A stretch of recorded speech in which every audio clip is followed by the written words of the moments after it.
सुप्रभात प्यारे विद्यार्थियों। आज मैं आपको बिहारी का 5वां दोहा पढ़ाने जा रहे हैं। तो सबसे पहले वाचन करूंगा, फिर उसमें आए हुए एक एक कठिन शब्द का अर्थ बताऊंगा, फिर भावार्थ करते हुए उसमें जो कुछ विशेष तथा उससे संबंधित अर्थ ग्रहण प्रश्न उत्तर पर चर्चा करेंगे। तो आइए हम शुरू करते हैं वाचन से। बैठ रही अति सघन वन, पैठ सदन तन माह, देख देख दोपहरी जेठ की, छाहो चाहत छाह। फिर से एक बार वाचन सुने। बैठ रही अति सघन वन, पैठ सदन तन माह, देख दोपहरी जेठ की, छाहो चाहत छाह। ठीक, अब हम आते हैं दोहे में आए हुए कठिन शब्द का अर्थ पर। तो बैठ मतलब बैठना, अति मतलब बहुत, सघन मतलब घना, वन मतलब जंगल, पैठ मतलब होता है प्रवेश करना, सदन भवन, इसको घर भी बोलते हैं, तन शरीर, माह अंदर में, देख मतलब देखना, दोपहरी मतलब दोपहर, जेठ हिंदी का महीना है, हिंदी के महीने का नाम है, छाहो मतलब छाया, चाहत मतलब चाहती है, छाह मतलब छाया। ठीक, तो दोहे में सभी जो भी कठिन शब्द आए उसका अर्थ आपको बताया गया। अब हम आते हैं इस दोहे में किसका वर्णन किया गया है। इस दोहे में किसका वर्णन किया गया है? तो आप दोहे का दूसरी लाइन पढ़िए तो आपको पता चल जाएगा किसमें किसका वर्णन किया गया है। तो देखिए, देख दोपहरी जेठ, यानी जेठ के महीने का वर्णन किया गया है। ठीक, अब इसका प्रसंग क्या है? तो इस दोहे में बिहारी जी कहते हैं कि जेठ महीने की दोपहरी में भीषण गर्मी पड़ रही है। बिहारी जी कहते हैं कि जेठ की महीने की दोपहर में भीषण गर्मी पड़ रही है, यानी गर्मी का वर्णन कर रहे हैं। ठीक, अब हम आते हैं इसके भावार्थ पर। इसका भावार्थ क्या है देखिए। बिहारी जी कह रहे हैं कि नायिका नायक से कहती है कि जेठ की दोपहर में देख दोपहरी जेठ की।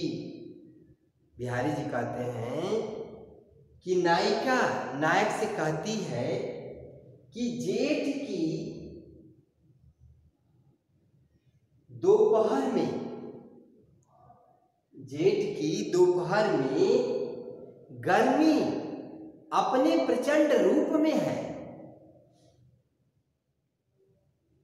छाहो चाहत छाह,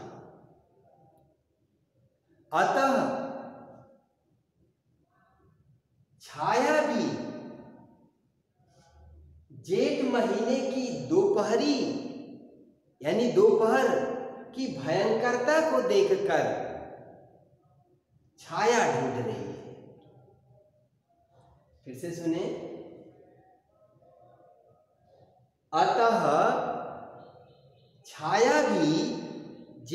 महीने की दोपहर की भयंकरता को देखकर छाया ढूंढ रही है। ऊपर वाली लाइन पे चलिए हम। बैठ रही अति सघन वन, अति सघन वन, अति मतलब बहुत, सघन मतलब घना, वन मतलब जंगल।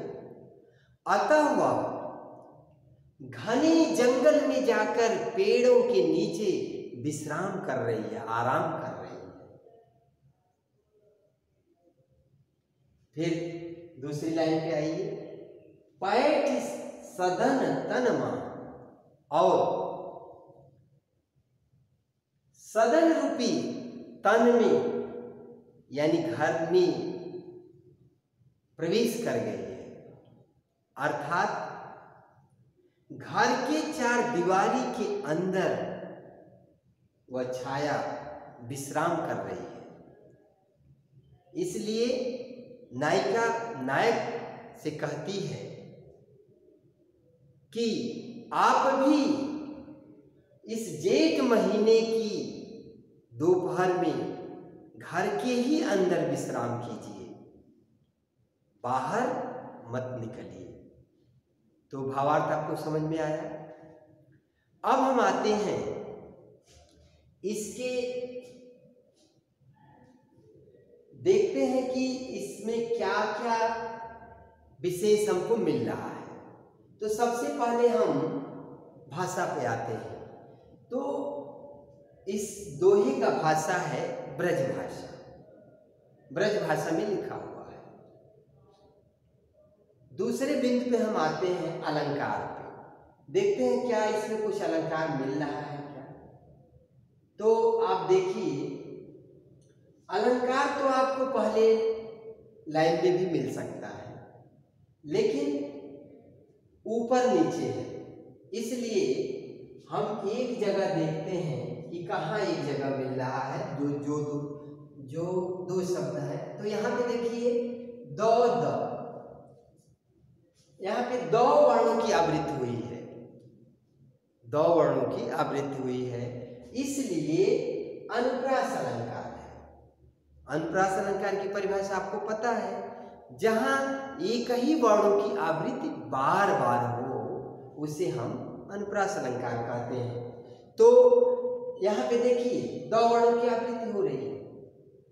आप चाहो तो छाहू छाह में भी अनुप्रास अलंकार है, इसको भी यहाँ लिख करके उसमें दिखा सकते हैं कि 6 वर्णों की आवृत्ति होने से अनुप्रास अलंकार है।